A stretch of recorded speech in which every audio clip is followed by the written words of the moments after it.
Hi, I'm your friend Claude. And I am just Jamie. And today we have a show for you. We had quite a time all around upper central New York State.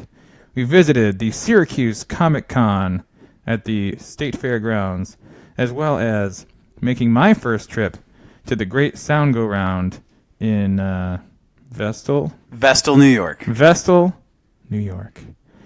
Hear all about our adventures today on the N.E.R.D.Bomber podcast.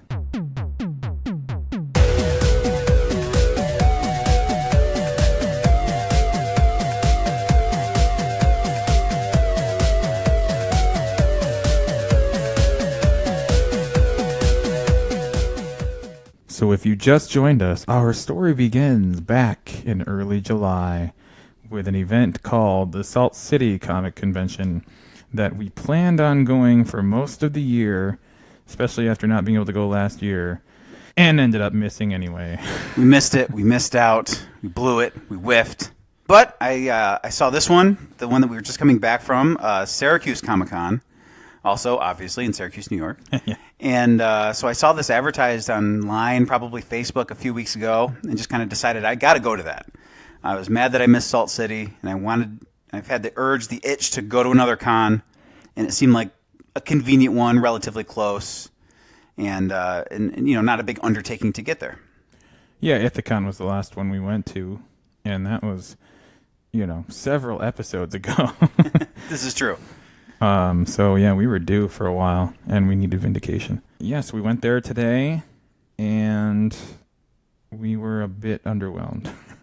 They might have overestimated the size of the facility required to house this event. Right. I think that was the first thing that was striking to me. Yeah, it was in, if anybody is familiar with the New York State Fair / Fair Grounds, it was in a building called the Center of Progress Building, which is kind of where they have all of their main vendors at the State Fair every year. And it is, you know, when you're used to seeing it that way, it is pretty much wall-to-wall filled with all the as seen on TV products that people are trying to do live demos of and pitch you. And you know, it's still, walking into that same building today, it kind of is still the structure, but it was very sparsely filled. Yeah, it was funny because, you know, on the event page, I think this was on Facebook, they're kind of like really proud in advertising the fact that they're in a 70,000 square foot space. Right. They didn't quite need 70,000 feet, I would say. No. And there were probably 10 tables, 15, around there. Yeah, probably about that. Yeah. So it was a little, I just think that if they had gone to, you know, a Ramada or something, it wouldn't have looked as kind of spread out. Yeah, because I think some of the experience of these things isn't just looking at the stuff. It's being around people who are also interested in the stuff. Yeah. And when you're in a space that's appropriate for the number of vendors and the number of people that are there, it sort of, you get a better community feeling. And yeah, it's just a little bit tough to walk in. It just feels like a big empty space with some people spread out.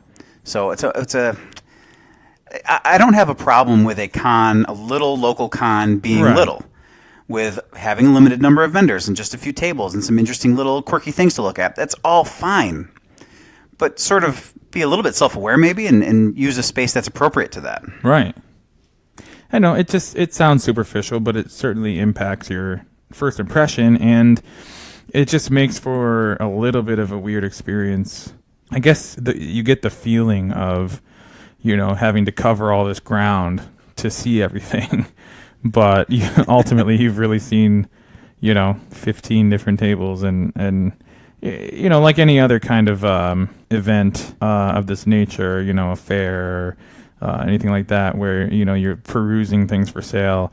How many tables are you really going to stop and engage at? I mean, you know, a fraction of them, because they're not all going to hold your interest. So right. It kind of unnecessarily lengthened the act of going today. And I don't want to sound like I'm shitting on it, because it was a nice experience. It was very cool to be able to, they had their parking like actually on the fairgrounds right outside the building, and I've never driven around in the fair. Usually you just walk through it. So it was kind of cool. They had a lot of back issues of comics to look through, which are a big favorite of mine. Although after the second half of today, I might be good for a while. Well, I mean, that's kind of like the basis of what a Comic-Con is. The word Right. Comic-Con has become something else because everybody thinks of the big San Diego Comic-Con and New York Comic-Cons, and every big city has a big Comic-Con. Yeah. But more so than just the comic books, these are places where movie studios release first trailers and where, movie stars come and sign autographs and do Q&As. And there are lots of special guests and panel discussions and things like that happen. But the basis of what a Comic-Con was and how Comic-Con started was people who wanted to look for and read comic books. Right, yeah, it was a convention for comics. And it used to be very literally that. Yeah, and it became slowly over time, this giant multimedia, multi-entertainment extravaganza. And today, probably at this point, more known for what's called cosplay. I feel like you think of a Comic-Con, then you start picturing people in different costumes. And right. There actually wasn't too much of that today. I mean, you had a handful, but I didn't see a lot. There was one pretty impressive sort of full-scale Gears of War, or no, I guess it was a Warhammer cosplay. That was pretty impressive. Yeah, I saw him. It's like a large. I don't know if he's supposed to be a robot, but it looked like a robotic suit. They're suits of armor. They're like power armor. That's the whole idea behind that. Yeah, it physically is very big on the person wearing it, and looked like he had to sit down a lot, and I can kind of understand why. He used a lot of L200 foam. I am sure of that. Yeah, I saw a couple of. I think there was a Joker. There was like a Supergirl. There was somebody when it was coming in when we left. I couldn't quite tell what they were. There were like steampunk things. I mean, there was a variety. Anime things that I'm not so Right. I can't identify them right away necessarily. There were people that were into it, and that's all fine, and that's good, and that helps the atmosphere. I think people are there and they're interested. There was an interesting little video game section where people were sitting and playing, retro video games, which is kind of cool. There was a virtual reality segment on the end of the video game Right. area too Yep. that was cool because you could actually watch what they were seeing on the TV screen above them.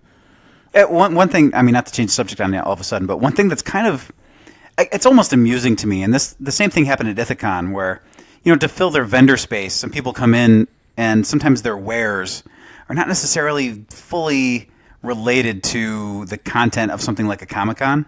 Yeah. It sometimes strikes me, it's like these people who will go from craft show to craft show because they make pillows or blankets, and then they go to like the local Comic-Con and they make their same pillows and blankets but with superhero symbols on them. And it's not that I want a pillow with a Superman symbol on it, but I just think that's kind of quaint and funny, if nothing else. Right. I mean, it makes, I guess you adapt it to the venue or to the event that you're attending. Right. Yeah, somebody's always got a grandson that likes Captain America or whatever it is. And but yeah, I mean, you can see that they're not necessarily there because they enjoy the content or they enjoy the subject matter, as it were. They just they're there to adapt their existing business model to to the event. Right. So yeah, I mean, I don't want to and again, just like you said, you don't want to shit on it. Like, I enjoyed going. Yeah. There were a few interesting things to look at. I came away with a couple cool things that we'll talk about in a minute. So it wasn't a waste of time. It was fun to go. And again, it just kind of makes me more excited to make sure that next year I make it to Salt City. Right, yeah. If anything else, it's just extra incentive. Exactly. Barring similar annoying life obstacles. So we had a good time. And afterwards, we kind of made a spur-of-the-moment decision to drive down Route 81 to the other sort of medium-sized city that is kind of close to where we grew up, Binghamton. And, neighboring Binghamton is Vestal, New York. And we went to a store called Sound Go Round. And you had never been there before. I had not, but I had always heard tell of the fabulous wares under their roof. It's a great place. They've got, just in case anybody doesn't know, they've got retro video games from almost any system you can imagine, role-playing tabletop games. They've got DVDs. They've got, Blu-rays and books and and some toys as well, and a huge, huge selection of comics. And for a long time, I actually didn't go into the back part of the store when I had made my visits to sort of look through their video game stuff, but they have a really gargantuan selection of comic books. Well, it's weird because I mean, I don't know how much you know about their history, but I assume the name Sound Go Round means they started as like a record store, like a used record store or something. Yeah, I'm not sure. I should have probably looked into that before we started talking about it, but they do have vinyl there too. We should state that. They have some really cool music selections. Hey, I saw vinyl, I saw CDs, I saw cassettes even. Right. And the artwork on the side, they have a mural and it looks like something kind of throwing records or CDs around. But I'm assuming the name means that's kind of what their initial focus was. But I mean, as it stands now, they're probably the biggest comic book store I've ever been in this area for sure. I know that like in major cities there are gigantic comic stores, but this is it's truly impressive. Anyway. Yeah, I mean they have a lot of things to finger through for sure. And we did just that. So yeah, Sound Go Round, Vestal, New York. It's a great place. You should go there. It's my plug for Sound Go Round. We're not affiliated in any way, but maybe we could be. So between Sound Go Round and the Syracuse Comic Con, we were both able to find a variety of comic book issues to satisfy both our kind of ongoing collecting theme and needs, as well as some sort of impulse purchases.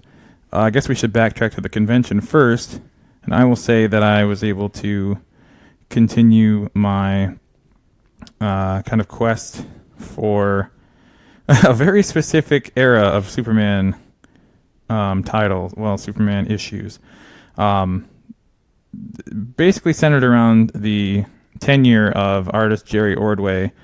I mentioned it in a previous podcast. I had one of his issues. It was actually Superman number 53 that I had as a kid. It was my first ever comic book that I bought. First ever purchase I made with my own money. And since then, since buying back that one, I have kind of expanded to the issues after that and before it. And I was able to find two of the preceding issues, Superman issue 49 and 50, which were also part of his run leading up to the one I had, as well as two vintage 70s Star Wars comics from like the actual run of it's the ongoing Marvel series, but it's the first 6 issues specifically retold the movie story. So I found issue 3 and issue 6, and I didn't notice at the time, but both of them, upon getting them home, said that they were reprints. So I had to look that up, and what happened was they were reprinted. These were not later reprints. These were reprinted in the 70s because, of course, the movie became so popular, the first printing sold out. So apparently I have 2 reprints, and that's fine by me. Right, yeah.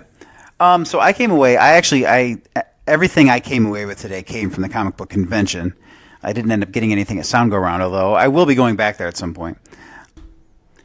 Yeah, I came away with a couple of things. I got 2 things at the Comic-Con and another one at the store.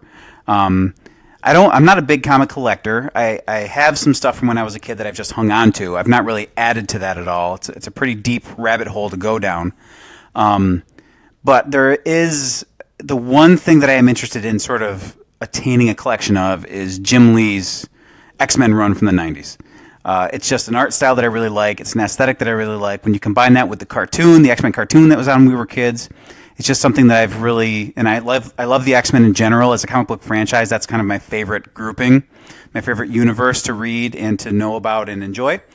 So the Jim Lee stuff is becoming, things that I would be interested in attaining, even though I'm not sort of a wide collector. So anyway, I ended up getting at the con 2 issues of the same comic. It was X-Men number 1 from 1991.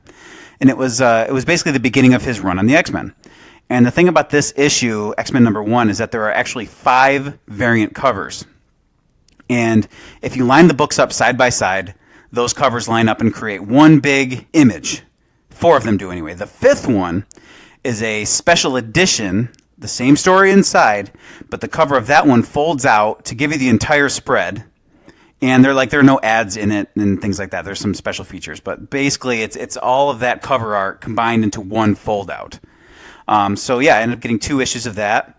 the fold out, and the one that features Charles Xavier and Jean Grey and Storm and Beast. And then there are other ones who feature other characters of the X-Men, and again, you line them up and you get the whole picture.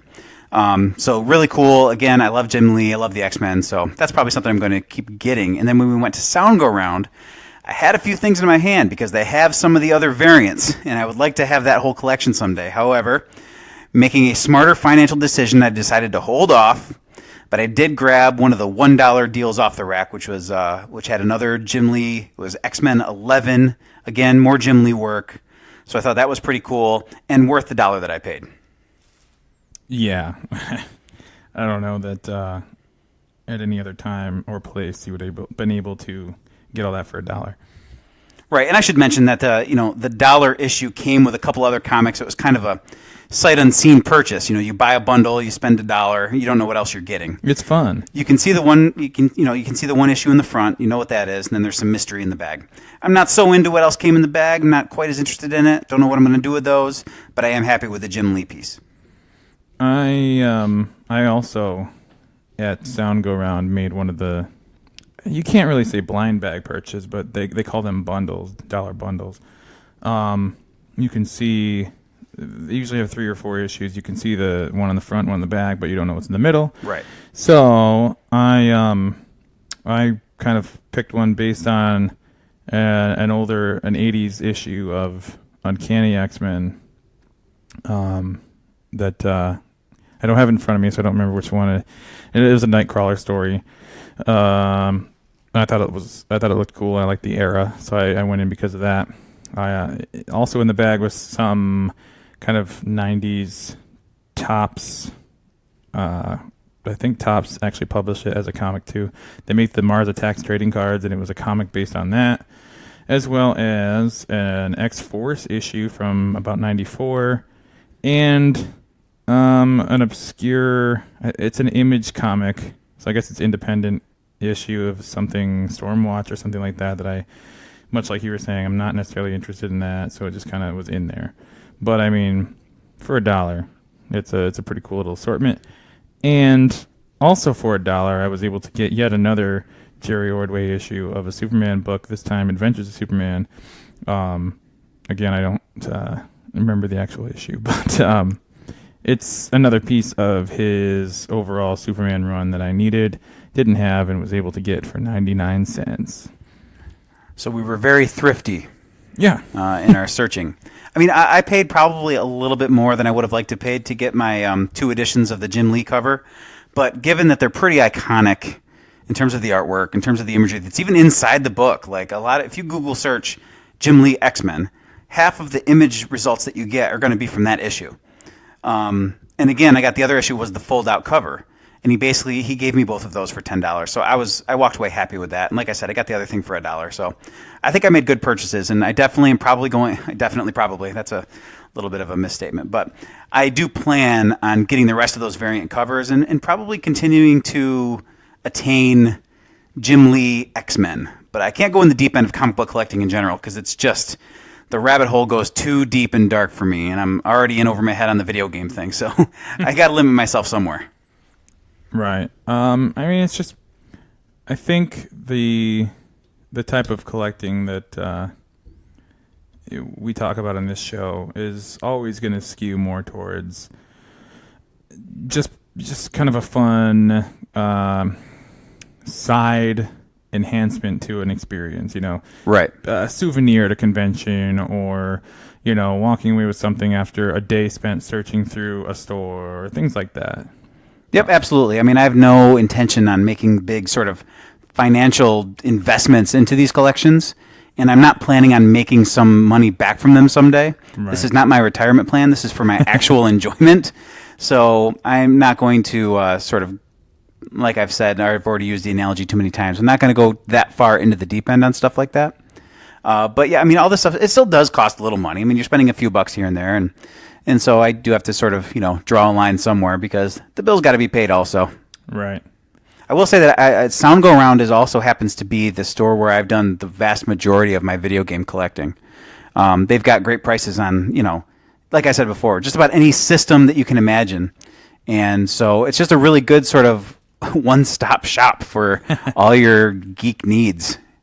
Yeah, it's in a lot of ways it's the kind of place that you wish all of the similar businesses would be like. It's just the way it's set up and the comprehensiveness. You almost wish they were a chain, like a more widespread chain, but then it would be corporate and it would be soulless. And Right. It would be ThinkGeek or Lunchbox or something like that. And it is kind of nice that it's a locally owned place, but they are still they still have a huge stock of things, which is fun. Also, one of my first thoughts is like, I wonder if they'd buy all the stuff I'm trying to get rid of. I will say that they do a lot of store credit on that sort of thing, so it's probably not the best place to go to sort of unload your collections if you're planning on actually making sort of a, something back from them. I can't really blame them for doing that. I don't. Not a lot of places anymore do buy wholesale collections. There's some out there, but as I've said in a previous episode, I believe I'm probably going to end up going the ever popular Instagram route for most of the stuff I have to start unloading. It'd be nice to focus on only what I think are necessary items. Right. Well, and then, if you get a big enough collection, it's like, I don't know how much it costs to like have a table at a little con like we just went to. Right. But to have a little table with your stuff for sale, they need more vendors in that space like that. Obviously, they'd probably be willing to have you. Exactly. Yeah, we could kind of start filling in the center of progress with a little bit more to do. Right. That's the thing, though, about the Syracuse Comic Con. I hadn't heard of it before this year. And it could have happened, but I maybe not was aware. It seemed to come out of nowhere. I'm not sure if they've done it multiple times. Salt City Comic Con, the bigger event, they've had multiple versions of that. And then many years ago, we went to a Comic Con in Syracuse. I'm not sure that is the sort of ancestral version of either of the ones that happened this year in the town. Right. But yeah, so I'm not really sure, and they don't really seem to have a website or anything. It was all done through Facebook. Yeah. And so it was kind of hard to find information unless you kind of came across it on social media. Right. Yeah, it did. Again, I sound like I'm kind of speaking ill of it, but I just want to be honest about the experience, and maybe anybody who may or may not be listening could apply kind of the criticisms or the things that we've experienced and tweak next year's event. And I'm hoping for a next year's event. I would love to go back. I'd love to see it grow, and I'm definitely not rooting for it to fail. No, absolutely. I'd love to go again, and I hope that they can make decisions that are good for it, good for the event, and I hope that it's successful and continues to be so. Here we go. So yeah, that's kind of our experience today. Syracuse Comic Con. It was fun. I hope it continues to grow and improve. There is another con coming up that I know we're both kind of looking forward to and hoping to make it to, again in Syracuse. It's a Retro Game Con 6 happening November 3rd and 4th at the On Center in Syracuse. And it's, if you couldn't tell from the name, it's mostly a video game theme. Retro gaming. So I'm pretty excited for that one, and I hope to be able to see and find some cool things and maybe attain some cool things. Absolutely. It'll be, even though it's the sixth one they've held, it'll definitely be my first one. Yeah, it's the first one I was aware of, so I'm interested to see. And now, it gives me a little bit of confidence, too, that it's a well-run thing if they've done it 5 times already. So hopefully that helps it be a quality experience as well. Looking forward to that. And something for you to look forward to, jumping from one pastime to another, stay tuned for another installment of Better Than You Remember, where Cousin Adam and I break down the career of Keith Hernandez, legendary first baseman, and expound upon why he absolutely deserves to be in the Baseball Hall of Fame. That does it for our recap of our adventures at the Syracuse Comic Con and our trip to Sound Go Round. I've been your friend Claude. And I've been just Jamie. And we'll see you later. Bye.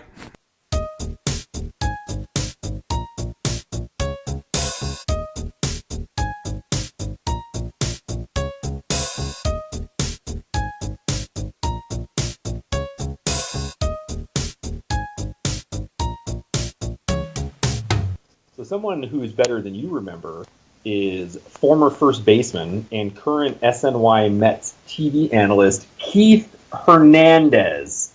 I hate Keith Hernandez. Hate him. I despise him.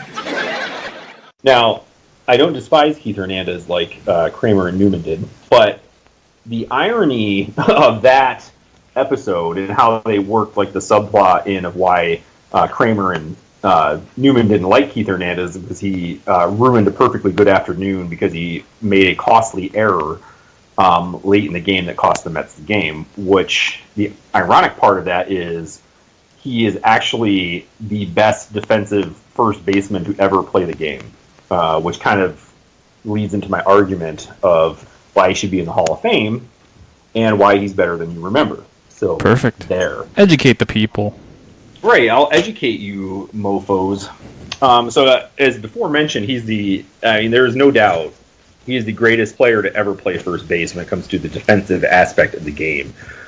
He won 11 Gold Gloves, which is given to the best defensive player at each position every year. He won 11 of them, and he has won the most of any first baseman to ever play the game.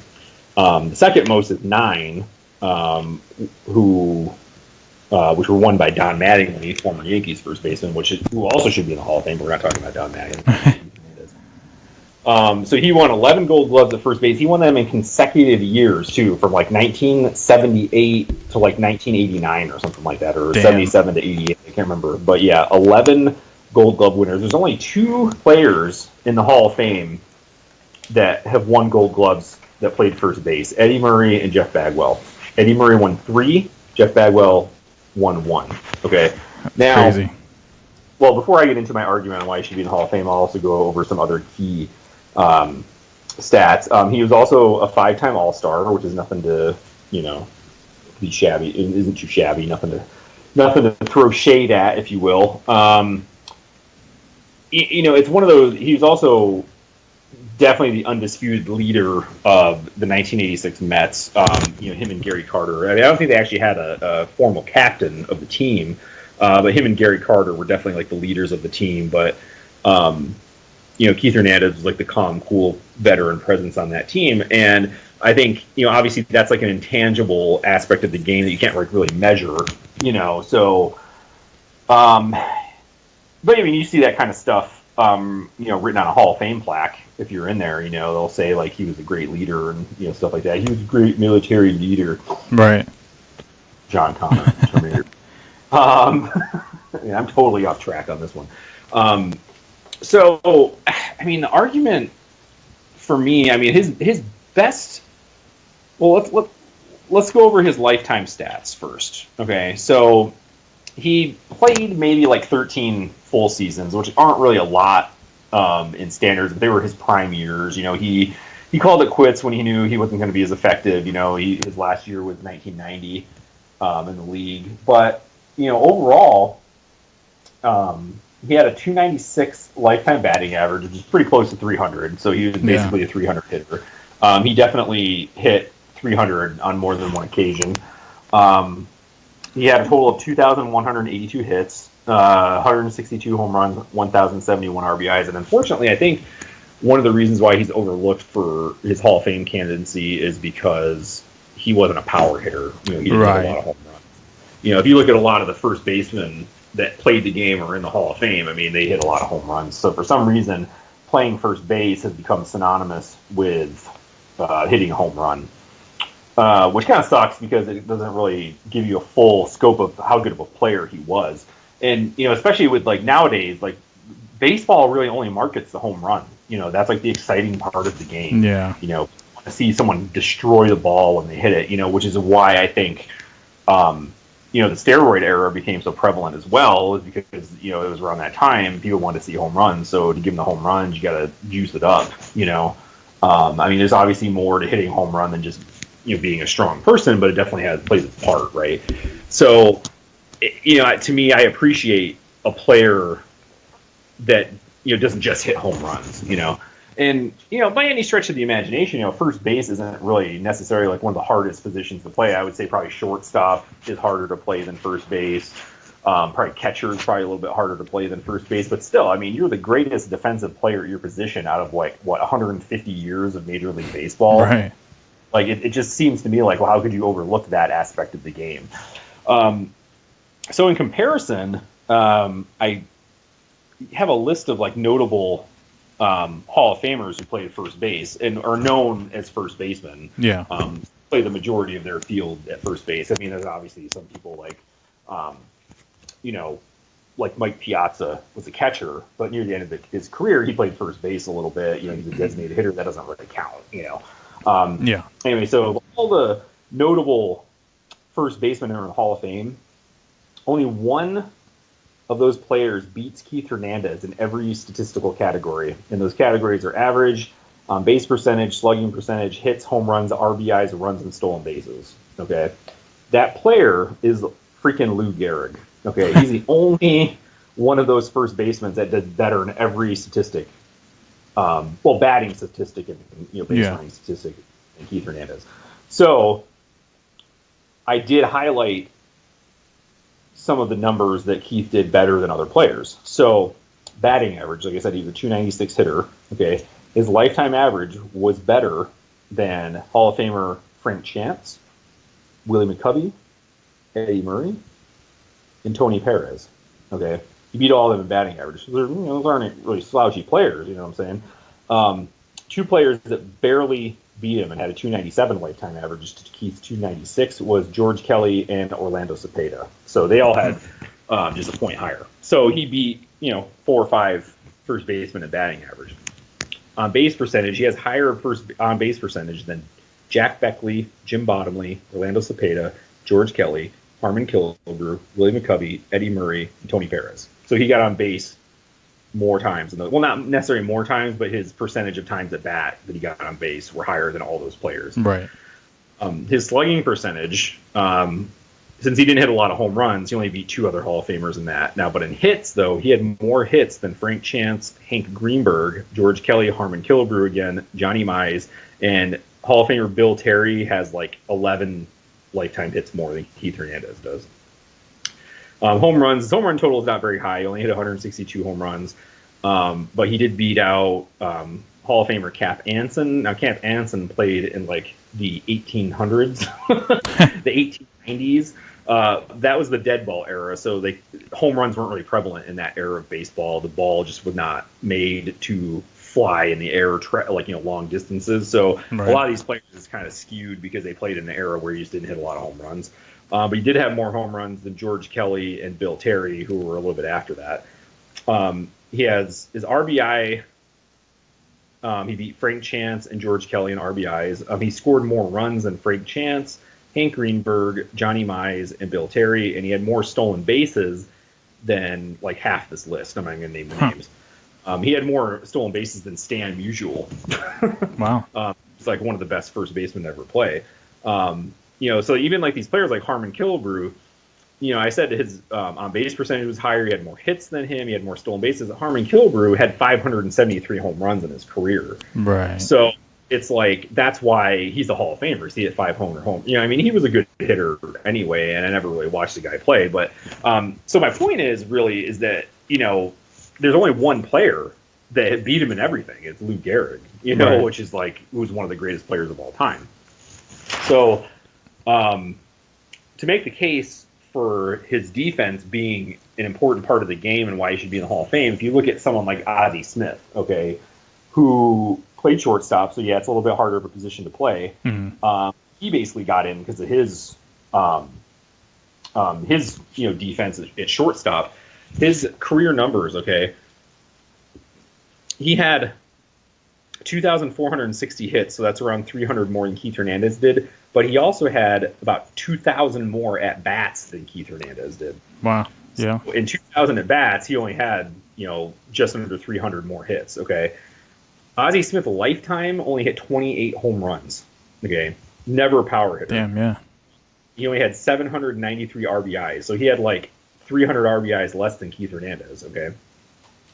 Another thing Ozzie Smith did real well, he stole a lot of bases. He stole 580 stolen bases. But right. Not close to the record, but still that's a good amount of stolen bases. But Ozzie Smith's on-base percentage is 337 to Keith's 384.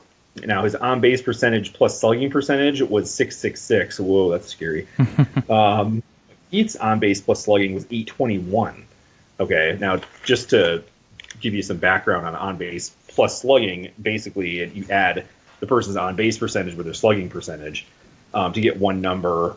It kind of combines how well a hitter can reach base and how well he can hit for average and power. Because your on-base percentage is every time you go up to bat, how many times of those time you get on base. Yeah. Slugging percentage of hits that you get that are extra base hits, basically. So basically, it's a way to combine how well you can hit, like I said, how well you can hit for average and power and get on base. It's all about getting on base and scoring runs. That's how you win the game, Right. So it's kind of widely considered to be one of the best evaluative tools for a hitter nowadays is their on-base percentage plus slugging percentage. So his is way off the charts compared to Ozzie Smith. Like Ozzie Smith was like kind of low actually.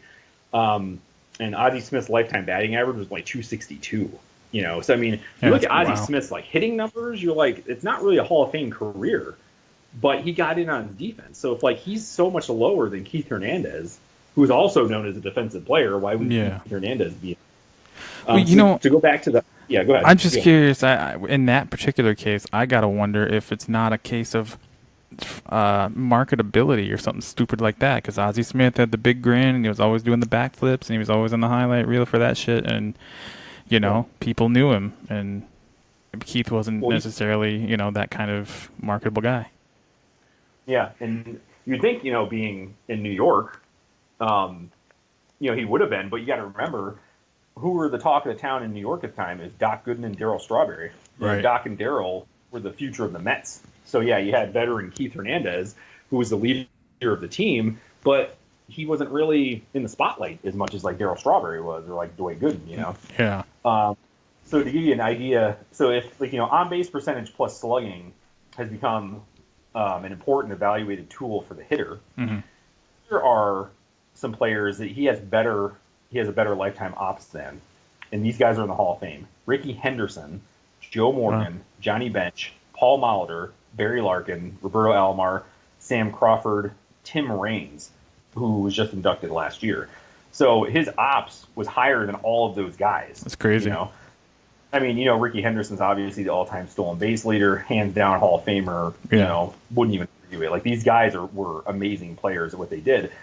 So it's so weird that he's just off the ballot. And like I said before, I think it's a factor that his power numbers weren't there because he was. I mean, the guy still hit over 1,000 RBIs and he had 2,000 and some hits, but he only had 162 home runs. I mean, he was a line drive hitter. He wasn't a power hitter. I mean, he had his fair share.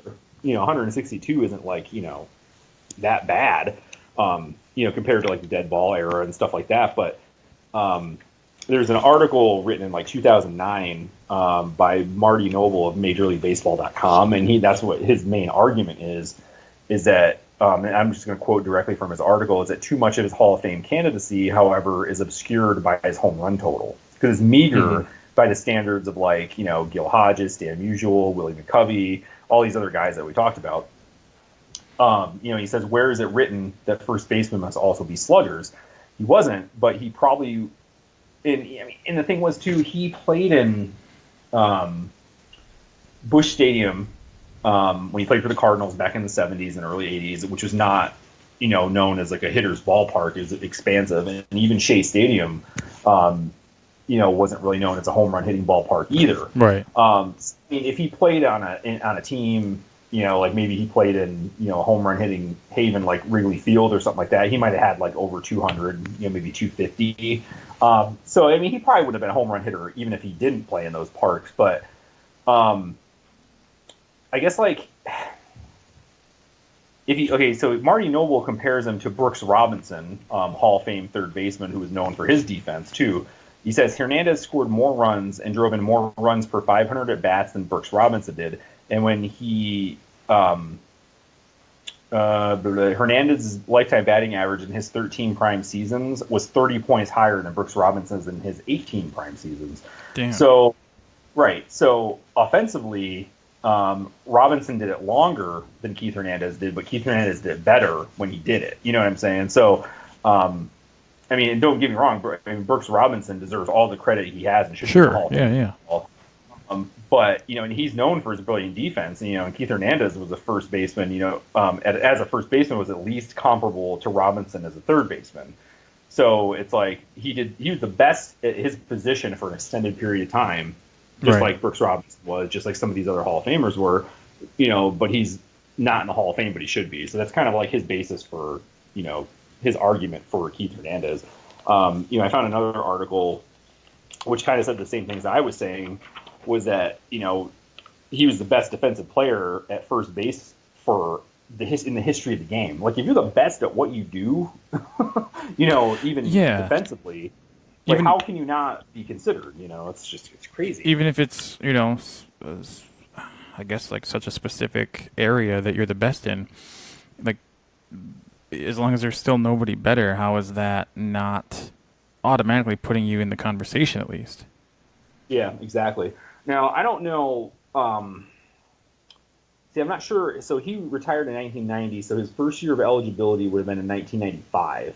So at the time, you could be on the ballot for 15 years. But if you weren't voted in, you were off the ballot. So his ineligibility would have been in 2000.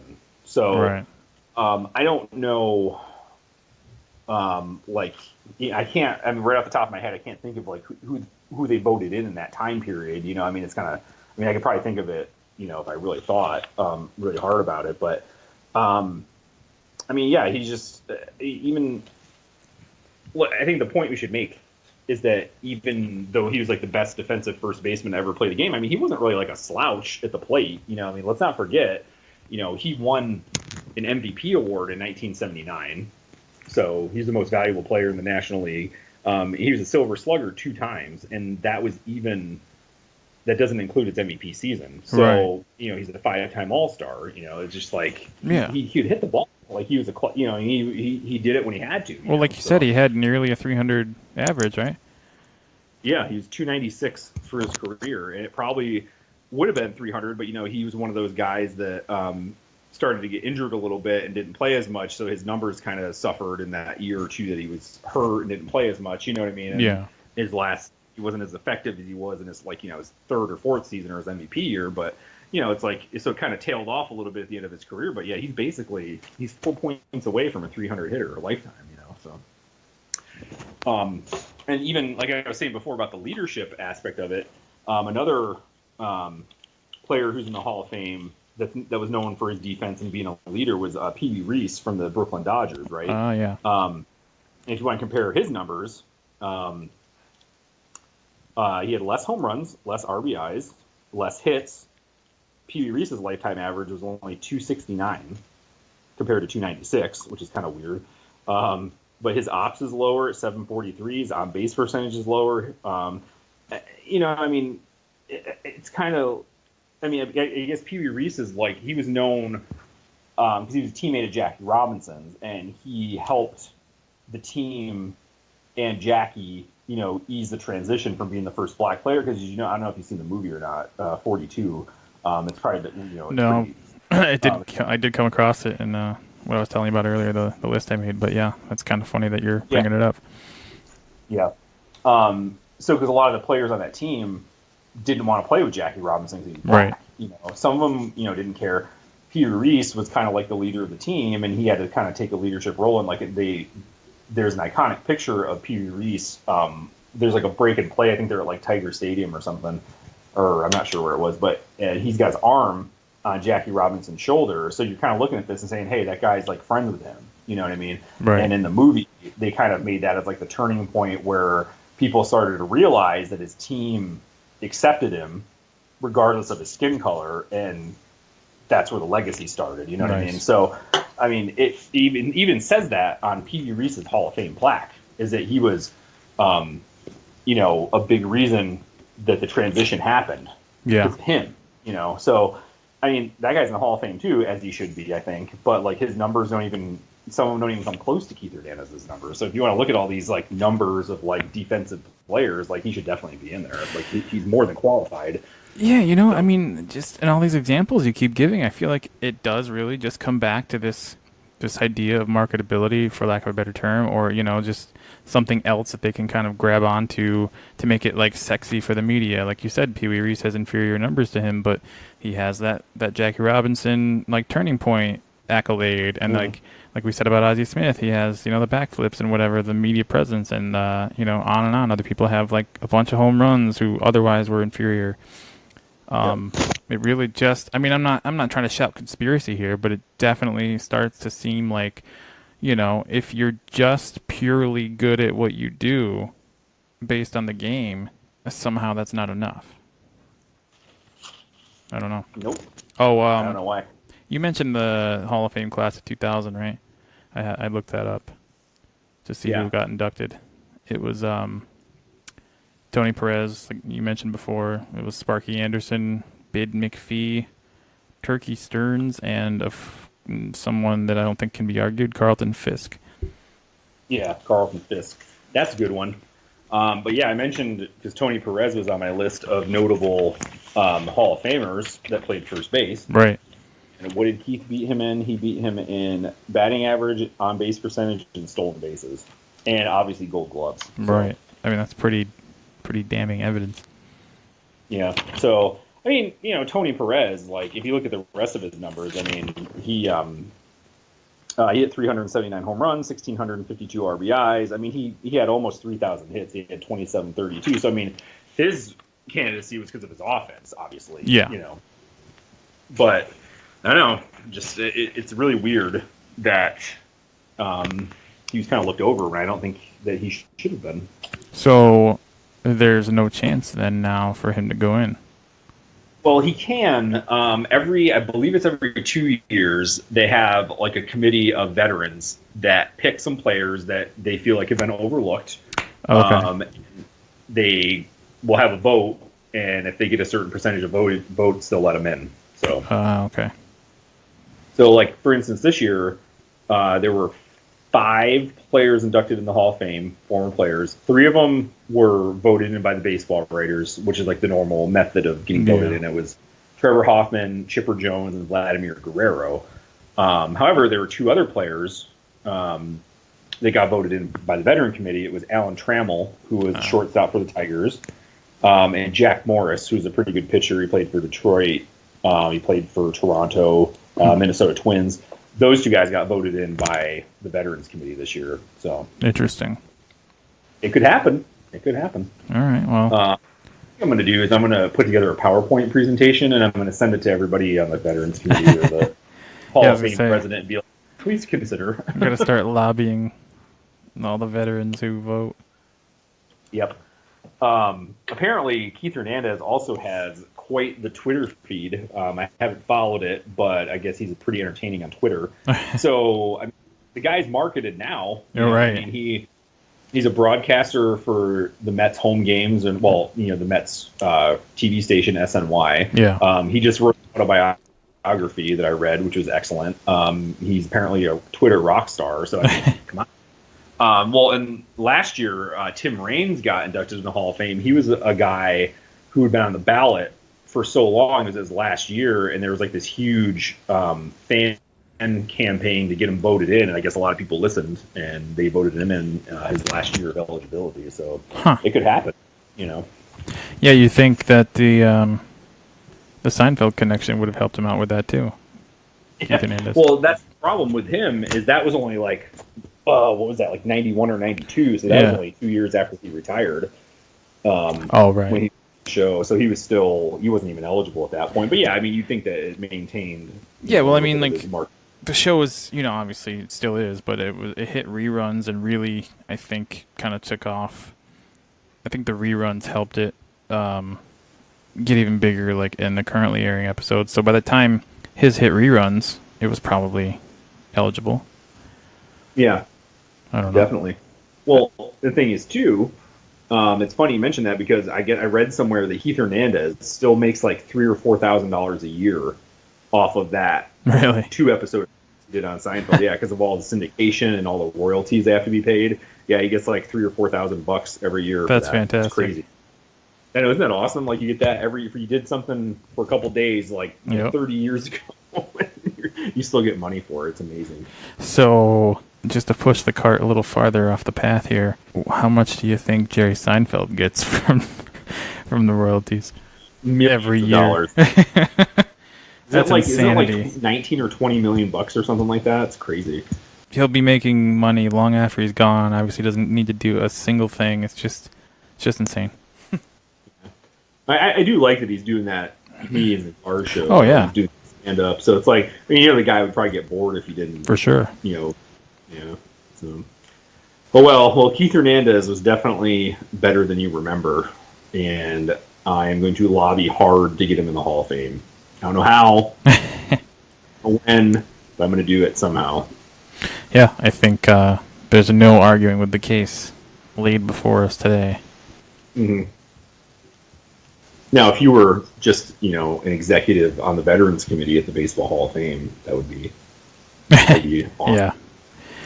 I went down a different career path, oddly, so I'm unable to help in this situation. Why couldn't you work in baseball? Like, Yeah, that'd I know, be so right? cool. God. Anyway, so that is all.